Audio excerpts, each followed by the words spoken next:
The Chief Administrative Secretary of Tourism, the co-founder. I therefore applaud the objective of Pathways Africa conferences that are held across the world for considering the role of gender in transforming and influencing environmental policies and action. I thank Colorado State University and Pride Lion Conservation Alliance for bringing women to the forefront of conservation. Ladies and gentlemen, women make up 51% of the world's population, and we're responsible for everyday decisions about food, water, security, and health. Bigger participation of women in this space is critical if we're to meet the challenges of climate change. Unfortunately, as in many other sectors, the contribution of women in conservation has been overlooked. This leadership training, whose theme is Open the Door to Diverse Voices, is timely so that women are empowered with knowledge and tools to participate in decision-making on issues that affect their livelihoods, their health, their families. The experience here will expand opportunities for collaboration and innovation. It will promote a collective vision that will positively contribute to greater conservation impact across Africa. I have listened to women share their desire to actively participate in the development of their communities, to live peacefully, and to fend for their families.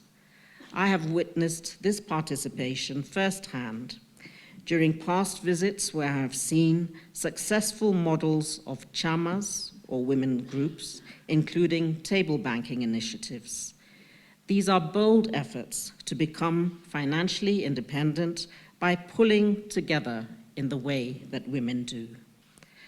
I have also been inspired by my role model, Wangari Maathai, a legend, a great icon, and a great source of pride for our country, for her great legacy in environmental conservation.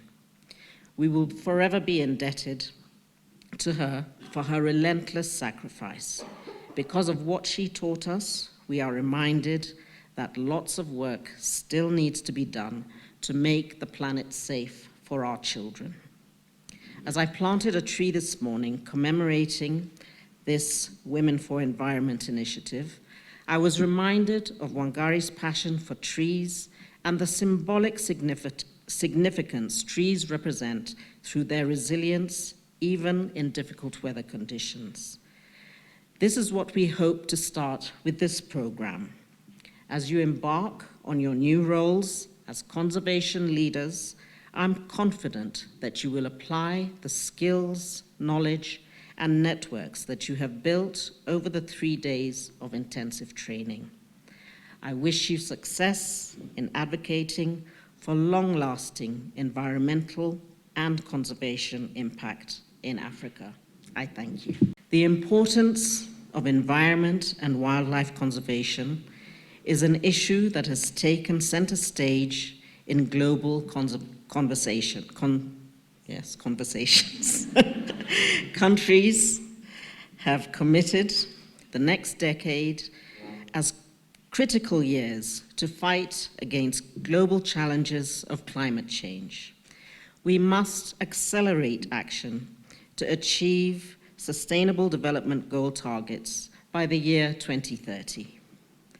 Kenya is endowed with some of the world's most iconic species of wildlife, and we have a rich diversity of plants and vegetation.